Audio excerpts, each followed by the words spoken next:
시청자 여러분 안녕하십니까? 출발 성공 투자 이제 후반부로 갑니다. 어이제입니다. 네, 전채린입니다.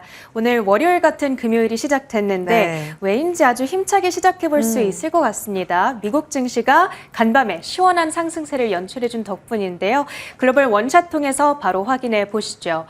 경기 침체에 대한 우려감이 아주 크게 완화가 됐습니다. 그러면서 나스닥과 S&P 500 지수가 2% 안팎의 오름세 6거래일 연속 랠리를 이어갔다라는 특징이 있었고요. 이렇게 시장이 오를 수 있었던 데 기여했던 여러 가지 지표들이 있었습니다. 마치 학창 시절에 올백 성적표를 받아든 것처럼 완벽한 경제 지표들의 결과였는데요. 일단은 전날 우리가 하루 쉬는 날 발표됐던 7월 CPI 결과가 2.9% 전년 대비 상승률을 나타냈습니다. 전문가들의 예상치를 밑돌았을 뿐더러 21년 3월 이후로 처음으로 2%대, 그러니까 연준의 목표인 2%에 다가서는 모습이 나타났고요. 그리고 두 번째로는 간밤에 발표됐던 미국의 7월 소매 판매 지표가 되겠습니다. 소비가 안 꺾였구나라는 사실을 확인시켜준 지표였는데요. 전월 대비 1% 오름세를 나타냈습니다. 많이 들으셨겠지만 소비는 미국 경제의 3분의 1을 떠받들고 있는 아주 큰 포션을 차지하고 있는 요소이기 때문에 소비가 안 꺾였다. 그럼 경기 괜찮은 것 아닌가? 라는 해석이 등장을 하게 되는 것이죠. 거기다가 더불어서 오늘 또 나왔던 실업수당 청구 건수마저도 참 괜찮았습니다. 22만 7천 건으로 발표가 됐는데 예상치를 밑도는 수준으로 나오게 됐습니다. 그러면서 라팔 보스틱 애틀란타 연은 총재가 9월에 빅컷이 가능하겠다 이런 발언도 내놓기도 했는데요. 9월 그 CME 페드워치 툴의 9월 금리 인하 확률을 보면은 빅컷의 가능성이 이제는 26%로 많이 내려와 있습니다. 지난주까지만 하더라도 혹은 이번 주 초까지만 하더라도 50%대를 가리켰던 거랑 상당히 대조되는 움직임인데요. 시장에서는 침체성 인하에 대한 확률을 이제는 적게 카운팅하고 있구나라는 흥미로운 다이나믹 포착이 가능하겠습니다. 거기다가 투심을 살렸던 또 한 가지 요인이 있는데 엔달러 환율이 149엔까지 올라서게 되면서 엔캐리 우려감을 완화시켜줬습니다. 그동안 엔캐리 트레이드 청산에 대한 우려감으로 좀 낙폭이 과대하게 나왔던 종목들을 중심으로 강력한 매수세가 유입이 됐고요. 그 가운데 대표적인 종목 가운데 하나가 엔비디아가 되겠습니다. 안도 랠리를 펼치면서 4.1%, 반도체 섹터가 전반적으로 강세를 나타냈고요. 그리고 두 번째로는 실적 트레이딩은 여전히 이어지고 있습니다. 월마트가 2분기 호실적을 내놨고 연 매출에 대한 전망치를 상향 조정했는데 월마트가 이렇게 강력한 실적을 내놨다라는 것은 리테일주의이기 때문에 미국의 소비가 건재하구나 혹은 경기 상황이 건재하구나라는 간접적인 해석이 또 나타나기도 합니다. 세 번째로는 시스코 시스템스를 가지고 왔습니다. 20년 전에 닷컴 버블의 주인공이었던 바로 그 종목이 되겠는데요. 한 가지 흥미로운 부분이 있었습니다. 기본적으로 실적 결과가 괜찮았고요. 그런데 주가가 6.8%나 급등한 데에는 이 AI 주문이 지난 분기에 10억 달러를 돌파했다는 점이 좀 강하게 작용을 한 것으로 보입니다. 그동안은 AI 랠리에서 완전히 소외됐던 시스코 시스템즈가 새로운 AI 수혜주로 부상하는 것 아니냐 이런 해석이 또 나오고 있으니까요. 계속해서 앞으로의 흐름 주시해 보시면 좋을 것 같습니다. 자, 오늘 우리 시장에서 달려줄 만한 테마를 찾아보겠습니다. 간밤 미국 증시에서 반도체 테마가 전체적으로 강했다라고 앞서 말씀을 드렸는데요. 이렇게 상승한 종목들을 적어놨습니다.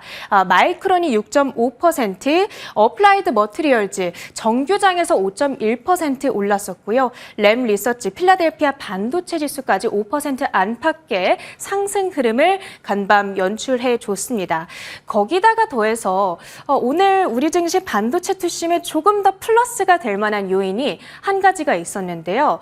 간밤에 UBS에서 가장 선호하는 아시아 주식 목록을 공개했습니다. 그런데 거기에 우리나라 주식이 포함이 되어 있더라고요. 바로 삼성전자가 되겠습니다.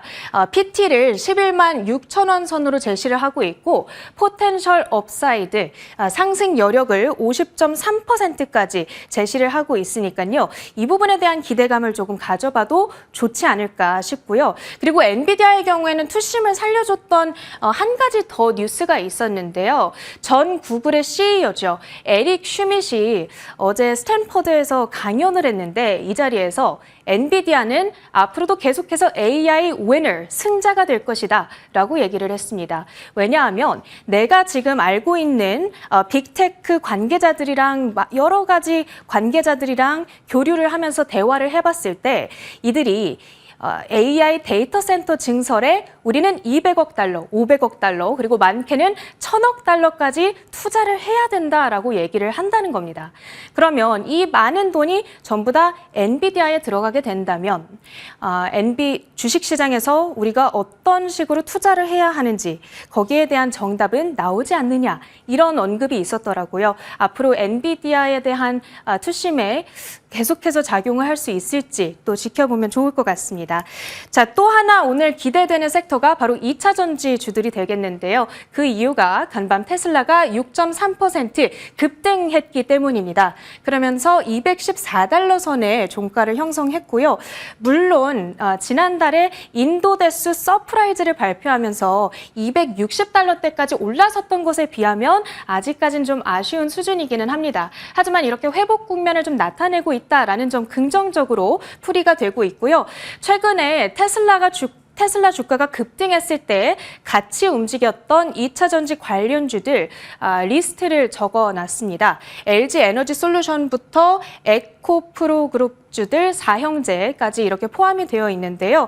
이 에코프로 그룹주들의 경우에는 최근에 좀 개별적인 특별 이슈가 있었죠. 이동채 회장의 광복절 특별 사면, 그러면서 경영 공백이 해소됐다. 그리고 또 전일 랠리가 나타났었는데 오늘 증시에서도 계속해서 이 같은 상승 흐름을 이어갈 수 있을지 지켜봐야겠고요. 다만 증권가에서는 여전히 수요 부진에 대한 전망이 나오고 있다는 점은 체크를 해볼 필요가 있을 것 같습니다. 자, 이렇게 뉴욕 파트 브리핑 마쳐보도록 하겠고요. 오늘 국내 증시에서는 어떤 이슈들에 우리가 주목해보면 좋을지 지금부터 하나씩 찾아가 볼까요? 네, 체크할 것들이 많습니다. 일단은 앞서 이야기해 주신 대로 체린 앵커가 학창시절에 올백을 맞은 경험이 있지 않나 싶을 정도로 없습니다. 자신감 있게 이야기를 해줘서 지금 미국 지표는 말씀해 주신 대로 성적표는 올 A잖아요. 네. 이 흐름을 드디어 우리도 이어받아서 이 올백에 가까운 상승률을 좀 보여줬으면 하는 바람입니다. 어떤 포인트에서 그 기대 요인을 볼 수 있을까요? 일단 수요일 우리 시장 마감을 보겠습니다. 코스피와 코스닥은 나란히 1% 전후의 상승으로 거래를 마쳤습니다. 사실 거래 대금이 굉장히 메말라 있었다라는 것만 제외한다면 꽤 고른 상승이었다라고 볼 수 있습니다. 코스닥은 무려 고점의 움직임을 보시다시피 장 막판까지 쭉 이어가는 모습을 보여줬고요. 지수단 안에서는 IT 투톱 중심으로 순 매수세가 사흘째 확인이 되면서 2,600 거의 50선대까지 이 회복 시도가 나오는 상황입니다. 특히 수요일까지 오름세를 보여주면서 이제 200일선 위로 올라서는 지수의 움직임도 꽤나 안정적이었던 하루였습니다. 아시겠지만 PPI가 CPI 전에 발표가 됐었잖아요. 여기서 안도감 섞인 지표 결과를 받아들게 되면서 기술주 랠리가 미국 시장에서 이어졌고 우리 시장까지 그 물줄기가 이어졌습니다. 그래서 가장 좋았던 쪽은 미국의 나스닥, 필라델피아 반도체 지수 상승에 이어받았던 반도체였고요. 삼성전자와 SK하이닉스는 나흘 연속으로 4거래 연속적인 상승 움직임을 띠면서 이날도 2% 전후의 상승을 보였습니다. 그간 하이닉스가 올라도 못 가고 힘이 없었던 한미 반도체도 같이 상승했습니다. 2차 전지가 다시 올라오면서 보시다시피 코스닥의 1% 넘는 상승을 이끌었고요. 에코프로 BM 3%, 엔캠이 10%의 급등 움직임 나타냈습니다.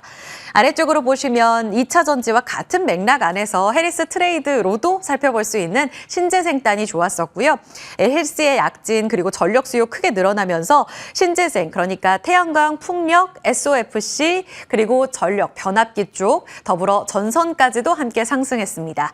HD 에너지 솔루션의 경우에는 실적 호조의 상한가까지 올라가는 모습 반갑게 펼쳐졌고요. 반면에 실적에 따라서 냉혹한 잣대 속에 보험, 엔터 업종은 하락으로 거래를 마치는 모습이었습니다. 안도의 과정을 거쳐가는 움직임입니다. 간밤에 앞서 체린 앵커가 잘 전해드린 내용이죠. 간단하게 흐름만 보시면 일단 연착륙 오케이 이 시그널을 시장에서 상당히 반갑게 확인하고 있는 과정이다라고 보시면 될 것 같습니다. CPI 이제 2%대 안으로 들어왔고 월간도 예상 부합, 소비도 우리 예상을 크게 상회한 경제 여전히 좋구나. 그리고 신규 실업수당 청구 건수도 2주째 안착하게 되면서 예상을 밑도는 결과, 그러니까 이렇게 해고당한 사람의 수가 많지 않다는 점, 우리가 다음 달에 이제 확인하게 될 8월 실업률 지표도 크게 나쁘지 않을 거라는 우려감들이 이제 조금씩 사그라들고 있는 과정입니다. 그래서 침체 공포를 덜어낸 지표 속에 위험 자산 쪽으로 매기가 강하게 실렸고요. 안전 자산 쪽으로 물론 금은 올랐습니다. 그런데 채권 가격이 뚝 떨어지면서 10년물 국채 금리 소폭 올랐고 빅스 지수는 하락하는 움직임 보였습니다. 말씀드린 대로 25bp 인하 가능성은 이제 9월 FOMC에서 한 75%까지 올라가고 있는 상황입니다. 사실 경기 침체 우려를 반영했을 때 금리 인하가 B컷이 나온다고 해서 무조건적으로 좋진 않죠. 왜냐하면 침체라는 배경이 있기 때문인데 이 부분의 가능성은 줄어들고 25bp 정도의 인하 가능성이 높아졌다. 시장에서는 지금 보는 연착륙, 소프트 랜딩, 골디락스 이 측면에 있어서는 경기에 있어서 안도할 수 있는 지표들이 쏟아졌던 하루였습니다. 그래서 100점 만점이라는 표현도 앞서 나온 거겠죠. 그럼 이대로 쭉 달릴까요? 안도랠리 우리 시장이 바톤 터치, 이제 미국장에서 바톤을 받아서 올라가기만 하면 되는 것인가? 이미 지금 IM증권에서 나온 리포트를 통해서 좀 앞으로의 흐름들을 전망해 보려고 하는데요. 보고서를 좀 인용해 봅니다. PPI 발표 나고 나서 나온 리포트인데 PPI를 통해서 기술주의 저점 매수 전략이 확실하게 작동이 되고 있다. 근데 중요한 건 앞으로 더 가겠습니까? 아닐까요? 라고 질문을 던지고 있습니다. 나스닥이 마이너스 16%에서 마이너스 8%까지의 회복력을 보여줬지만 앞으로는 중앙은행의 정책 방향과 이벤트를 더 살펴봐야 된다고 신중하게 보고 있습니다.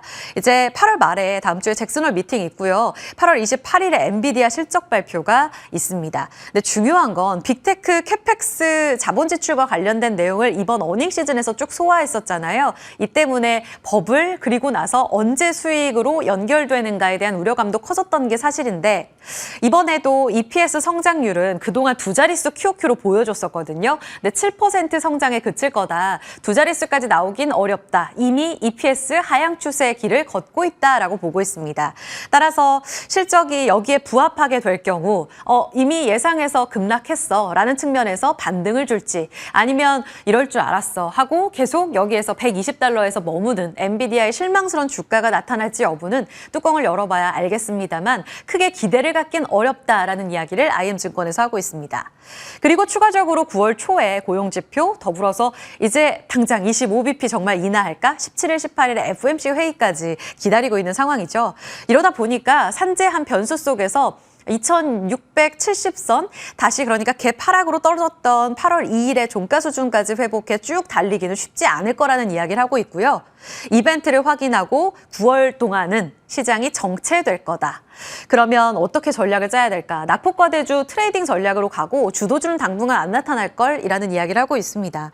이미 올랐던 조선방산, 바이오시밀러, 건설 추가 상승을 기대하기는 좀 어렵다는 이야기를 하고 있고요. 해리스 트레이드는 11월까지 아마 유효하겠지만 리스크는 더 커질 거다.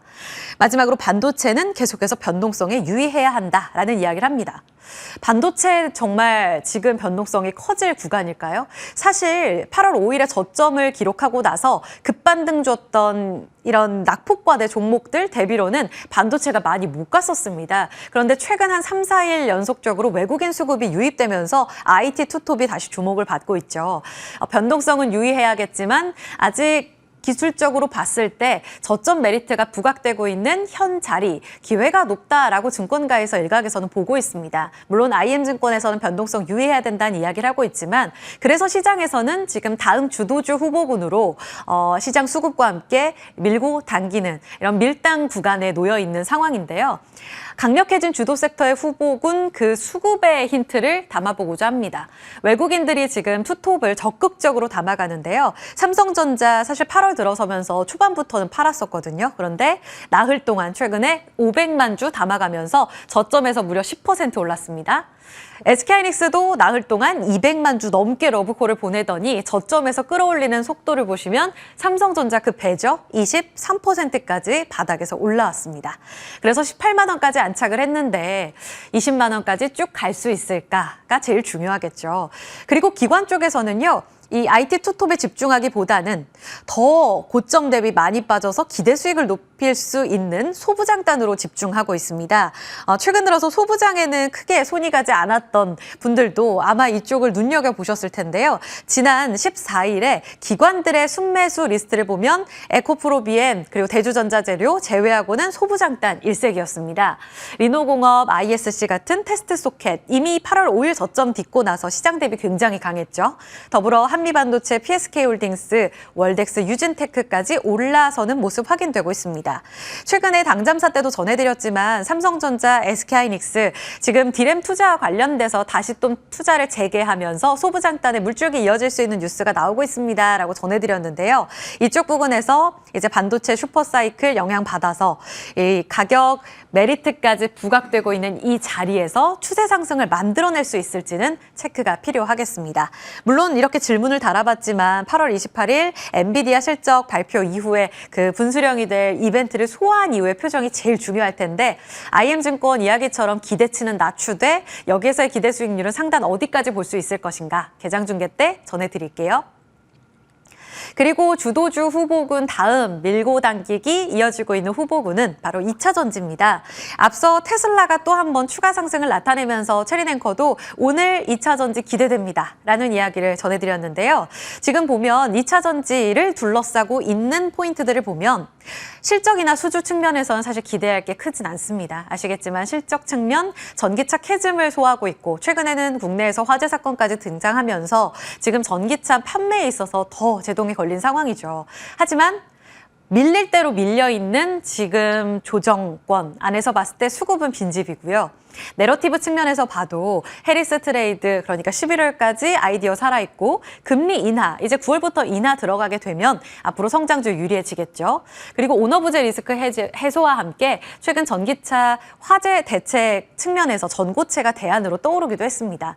여러 가지 다시 기대할 법한 이야기들은 스물스물 올라오고 있는 상황인데요.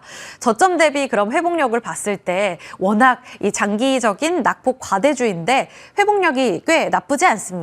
지금 코스피가 8월 5일 저점 대비 10% 올랐고 코스닥이 15.4% 올랐는데요.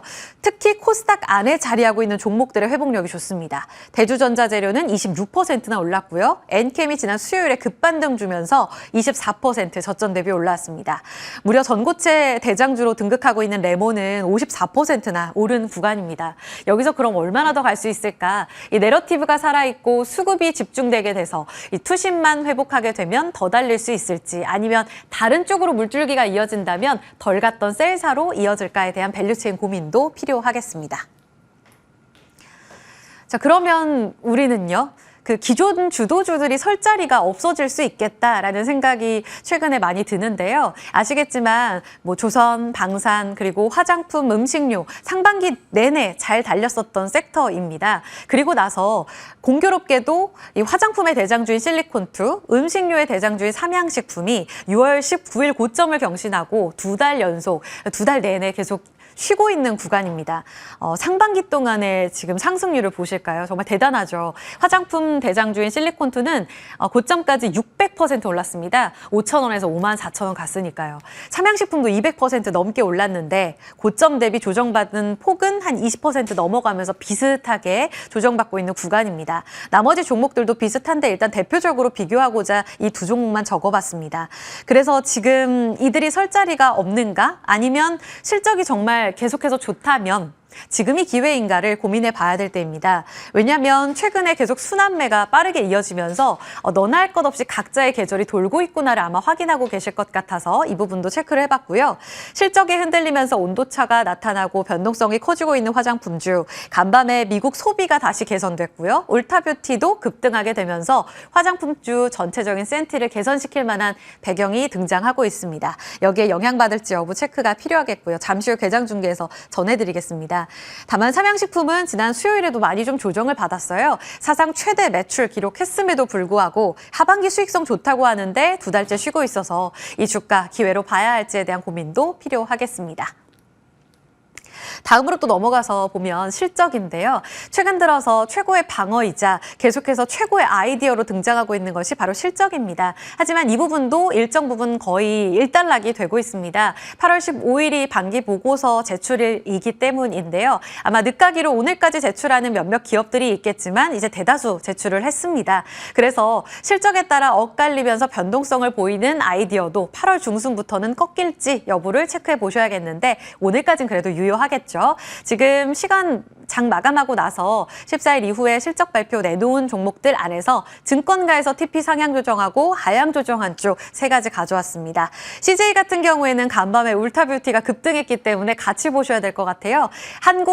미국판 올리브영이 울타뷰티라고 하는데 우리 올리브영도 계속 잘 나가고 있습니다. 지금 5월에 고점 찍고 나서 CJ도 계속 조정을 받았어요. 그런데 올리브영 분기 사상 최대 이익을 달성했습니다. 이제 18만 원까지 다시 한번 TP 상향 조정 리포트가 등장한 가운데 지금이 기회일지 보셔야겠고요. 휠라홀딩스도 지금 소비주들이 다시 한번 좋은 흐름을 나타낼 때 매번 의류주들도 단기적으로 자극을 받기 마련인데요. 물론 이익 자체는 지금 전년 대비로 전체 성적표는 좋았지만 한국, 미국 법인 적자 아직 있습니다. 그래서 올해 마무리되고 내년부터 많이 좋아질 거라고 하는데 휠라홀딩스의 매력은 자사주 그리고 배당에 있습니다. 이 측면에서 밸류업 자극될 때마다 영향을 받을 수 있다는 점도 보셔야겠고요. 마지막으로 진에어는 실적이 많이 안 좋았습니다. 전년 대비 95% 감소한 분기 이익을 발표했거든요. 3분기가 관건이라고 합니다. 수익성 살아나는지 여부가 중요할 텐데 지금 증권가에서 올해 내년 실적 추정치를 이번 이익 발표하고 나서 많이 낮췄어요. 12,000원까지 TP도 조정된 가운데 여기에서 좀 자유롭긴 어려울 수 있다는 점 오늘 증권가 리포트도 참고가 필요하겠습니다. 당잠사였습니다.